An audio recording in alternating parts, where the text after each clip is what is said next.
Bayangkan ada tempat yang tidak ada di peta, tapi hidup di hati para bijak. Tempat orang-orang bajik singgah, tenang, terang, jernih.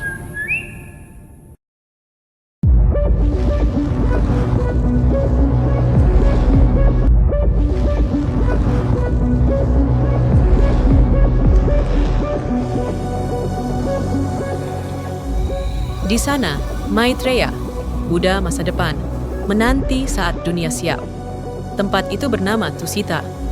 Bukan ruang pelarian, melainkan ruang pemurnian. Malam ini kita bongkar, apa itu Tusita? Kenapa banyak yang ingin lahir di sana? Dan bagaimana kita membawa kualitas Tusita ke bumi?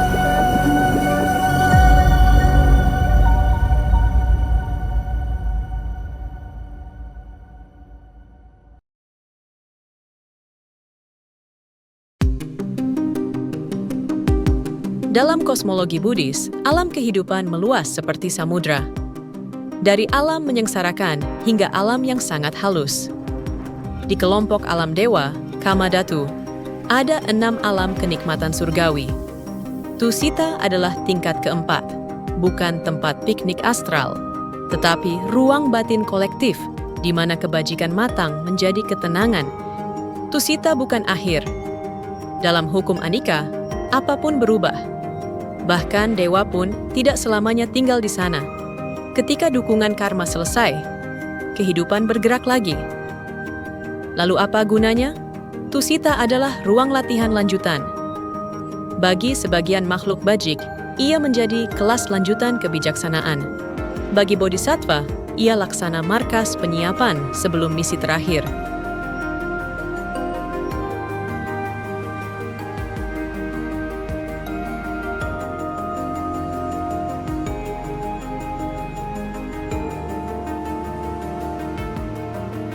Nama yang menghidupkan narasi Tusita adalah Maitreya.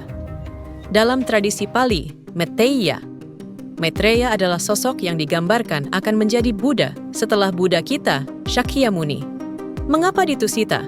Karena Maitreya menjaga agar api welas asih dan kebijaksanaan tetap menyala, sambil menanti saat bumi siap.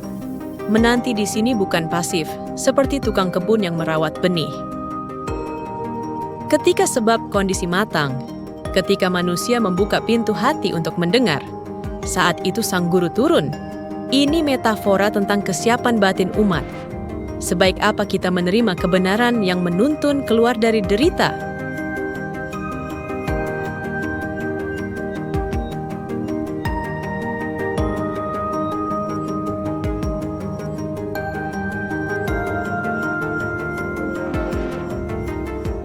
Tradisi mengatakan, mereka yang tekun dalam dana, dharma, sila, moralitas, bhavana, meditasi, dan yang mencintai Dhamma, selaras dengan Tusita. Ini bukan soal status sosial, jabatan spiritual, atau akses khusus. Semuanya kembali ke kualitas hati. Bayangkan manusia yang sehari-harinya memberi tanpa hitung-hitungan, jujur dalam ucapan, mawas diri ketika keliru, dan menenangkan batin lewat meditasi. Bila hidup seperti itu dirawat dari hari ke hari, tanpa sadar kita menghidupkan Tusita di tengah kota, di tengah kerja, di tengah urusan rumah. Apakah itu berarti pasti lahir di Tusita? Tidak ada pasti dalam samsara, tapi arahnya menguat.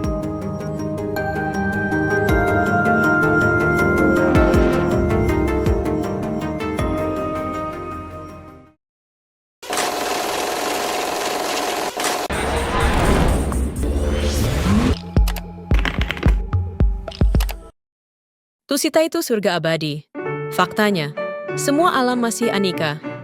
Devosi saja cukup. Faktanya, tanpa perubahan perilaku, devosi menjadi ritual kosong. Tusita tempat liburan. Faktanya, Tusita ruang latihan lanjutan.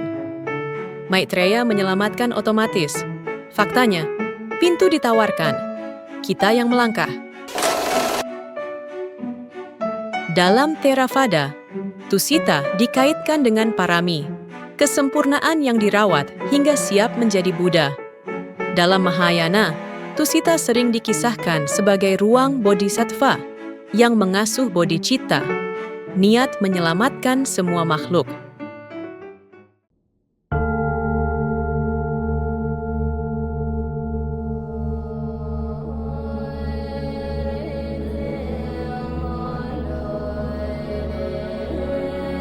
Dua arus ini sebetulnya bertemu di inti yang sama, yaitu kebajikan dan kebijaksanaan.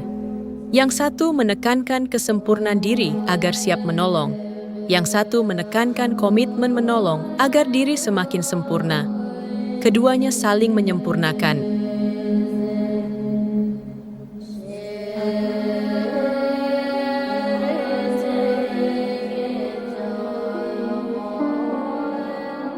Di banyak sumber tradisi, umur dewa di Tusita disimbolkan sangat panjang, bukan untuk dipuja, tapi untuk mengingatkan, lamanya waktu bukan kualitas. Ada orang hidup panjang tapi kosong, ada yang sebentar tapi penuh. Tusita mengajarkan kedalaman makna lebih penting dari panjangnya durasi.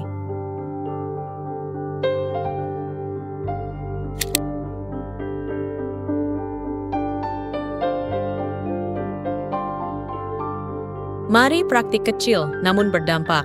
Hari pertama, giving daily, berikan sesuatu sekecil apapun. Hari kedua, right speech focus. Pilih ucapan yang benar, berhenti ketika ingin menyindir. Hari ketiga, meta 5 menit, jaga rasa tulus. Hari keempat, digital upeka, 1 jam tanpa notifikasi. Hari kelima, Tusita moment. Di momen sulit, pilih respons bijak, bukan reaktif. Hari keempat, param ngecek. Yang lemah hari ini, kuatkan besok dengan 1 tindakan. Hari ketujuh, dedikasi kebajikan. Doakan semua makhluk ikut tercerahkan. Ulangi siklus ini tiap pekan. Tunggu beberapa minggu. Lihat bagaimana batinmu menjadi lebih luas, ringan, dan jernih.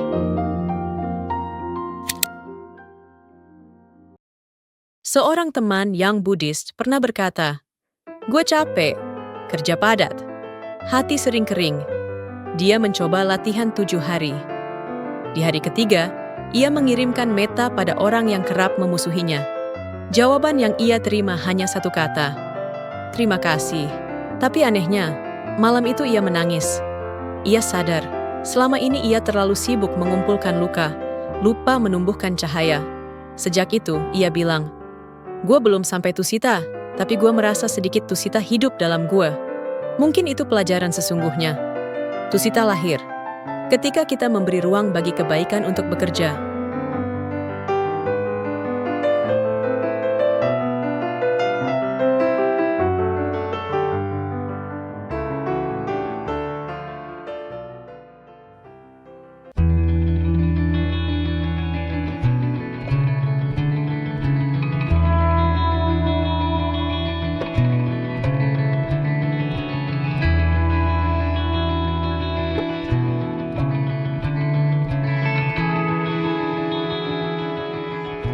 Tusita bukan tempat di peta.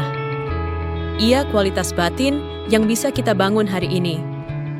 Maitreya bukan dongeng masa depan. Ia cermin yang mengingatkan bahwa dunia menunggu manusia yang berani menyalakan welas asih dan kebijaksanaan. Jika kita ingin melihat Tusita, mulailah menjadi bagian dari Tusita bagi sesama. Jujur, dermawan, dan tenang. Jika video ini membuatmu lebih ringan, klik like agar lebih banyak orang bertemu video ini. Tulis di komentar paramimana yang ingin kamu latih minggu ini. Dan subscribe channel Young Buddhist. Setiap Dharma Friday kita belajar menyalakan terang tanpa bising.